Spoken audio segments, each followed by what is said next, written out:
માત્ર 3 વર્ષની અંદર બેંકોએ ગ્રાહકો પાસેથી 19,000 કરોડ રૂપિયાનો દંડ વસૂલ કર્યો છે। જે સરકારી કાયદો છે બેંકોનો કે દર મહિને મિનિમમ બેલેન્સ રાખવું જરૂરી છે। જો તમારા ખાતામાં મિનિમમ બેલેન્સ કરતાં પૈસા ઓછા હોય ને તો બેંક છે ને દર મહિને તમારા ખાતામાંથી દંડ રૂપે પૈસા કાપી લે છે।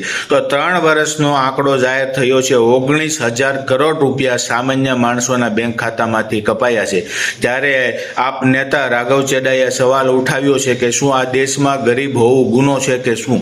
વિચાર કરો, સામાન્ય માણસ હોય, એમની પાસે પૈસા ન હોય, એમને બેંકનો વ્યવહાર પણ ઓછો હોય તો મિનિમમ બેલેન્સ થઈ જાય તો દર મહિને પૈસા કપાઈ જતા હોય છે ને એ બેંકોએ ભેગા કરીને 19,000 કરોડ રૂપિયા ભેગા કર્યા છે।